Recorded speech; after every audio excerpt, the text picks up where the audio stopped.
UP के प्रयागराज में मारे गए कुख्यात गैंगस्टर अतीक अहमद और उसके भाई की हत्या के बाद रोजाना चौंकाने वाले खुलासे हो रहे हैं, जिससे कि पुलिस की थ्योरी अब उलझती जा रही है। पहला खुलासा यह हुआ है कि अतीक को मारने के लिए शूटर उस दिन ई रिक्शा से भी आए और अगर ये शूटर उस दिन हत्या करने से चूक जाते तो दूसरी तारीख भी तय कर रखी थी। दूसरा ये कि अतीक के हत्यारे प्रयागराज के जिस होटल में रुके थे वहां से 2 मोबाइल फोन बरामद हुआ है और इस हत्याकांड के तार अब देश की राजधानी दिल्ली से भी जुड़ते हुए दिखाई दे रहे हैं। तो दिल्ली लिंक की भी जांच एसआईटी कर रही है। तीसरा, अतीक अहमद के हथियारों को कानपुर के आर्म्स डीलर अपराधी बाबर ने हथियार मुहैया करवाए थे। चौथा, अतीक की हत्या के बाद अब सियासी घमासान भी लगातार देखने को मिल रहा है। तो आज के इस वीडियो में इन 4 बातों को लेकर चर्चा करने वाले हैं। बने रहिएगा वीडियो के अंत तक। नमस्कार, आप देख रहे हैं ओटीटी इंडिया। मैं हूं आपके साथ देवनाथ पांडे। माफिया डॉन अतीक अहमद और उसके भाई अशरफ की हत्या के मामले में कई बड़े खुलासे हुए हैं। इस हत्याकांड में 3 ही शूटर शामिल हैं। जांच में किसी चौथे व्यक्ति का नाम अभी तक सामने नहीं आया। आरोपी सन्नी को दिल्ली में जिगाना पिस्टल गोगी गैंग के लोगों ने दी थी। सन्नी को दिल्ली एनसीआर में कोर्ट में किसी गैंगस्टर को मारने का भी टास्क दिया गया था, लेकिन ये काम वो पूरा नहीं कर पाया, लिहाजा पिस्टल सन्नी के पास ही रह गया था। अतीक हत्याकांड के दिन तीनों शूटर ई रिक्शा से अस्पताल पहुंचे थे और हत्याकांड को अंजाम भी दिया था। 13 अप्रैल को अतीक अशरफ की सीजेएम कोर्ट में पेशी के दौरान भी तीनों शूटर कोर्ट तक पहुंचे थे, लेकिन भीड़ भाड़ होने की वजह से वो वहां पर बाहर ही रुक गए और पूरी रेकी की। तीनों शूटरों ने कहा कि वो बड़ा माफिया और बड़ा गैंगस्टर बनना चाहते थे, इसीलिए अतीक को मारना पड़ा। अतीक और अशरफ की हत्या का मास्टरमाइंड फिलहाल सन्नी बताया जा रहा है। उसी ने लवलेश तिवारी और अरुण को तैयार किया था।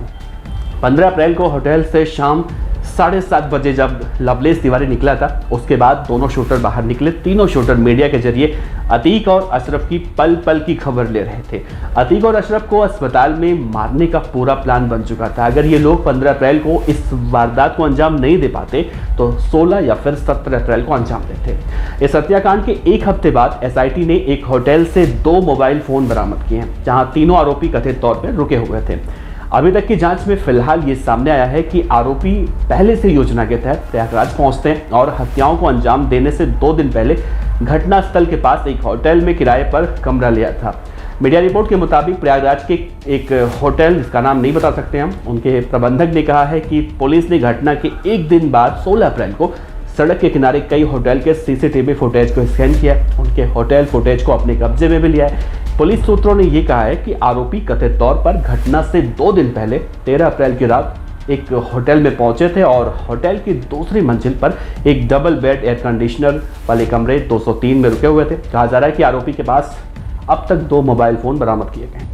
पुलिस का कहना है कि हम उनसे इस बारे में और भी जानकारी मांग रहे हैं कि किसने उनकी मदद की। ये भी कहा जा रहा है कि जहां पुलिस ने पहले ही कहा था कि वो आरोपियों को हथियार हासिल करने में मदद करने में पश्चिमी यूपी के एक गैंगस्टर यानी कि सुंदर भाटी की भूमिका की भी पुष्टि कर रहे थे। वो हथियारों के स्रोत से संभावित दिल्ली लिंक की भी जांच कर रहे हैं, क्योंकि इस मामले में, जैसा मैंने पहले कहा, दिल्ली के गैंगस्टर जितेंद्र गोगी गैंग के तुर्की निर्मित हथियारों के स्रोत होने की खबर सामने आ रही है।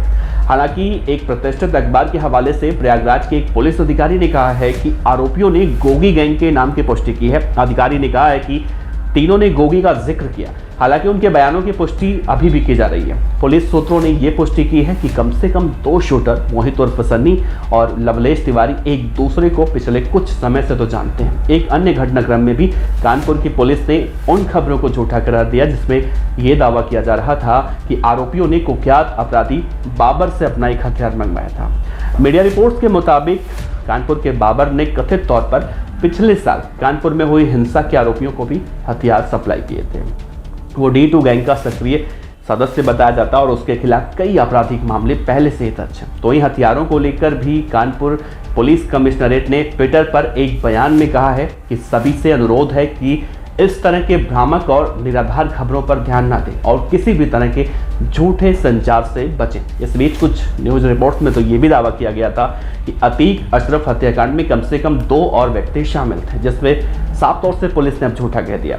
अतीक की हत्या के बाद लगातार सियासी घमासान देखने को मिल रहा है। इस बीच लखनऊ में, जो यूपी की राजधानी है, यूपी के अल्पसंख्यक मामलों और पशुपालन और डेयरी मंत्री धर्मपाल सिंह ने कहा है और विवाद हो गया है कि इन हत्याओं के पीछे विपक्ष है। शनिवार को लखनऊ में मीडिया कर्मियों से बात करते हुए मंत्री साहब ने कहा कि हकीकत ये है कि अतीक और अशरफ की हत्याओं के पीछे विपक्ष का हाथ था, क्योंकि कुछ गंभीर राज सामने आने वाले थे, इसीलिए उन्होंने इस हत्याओं को अंजाम दिया। हालांकि मंत्री पर निशाना साधते हुए समाजवादी पार्टी अब ये कह रही है कि ये सरकार ही है जो हत्याओं के लिए जिम्मेदार थी। सपा के मुख्य प्रवक्ता भी हैं एक, उन्होंने साफ तौर से कहा है कि ये गैर जिम्मेदाराना बयान है।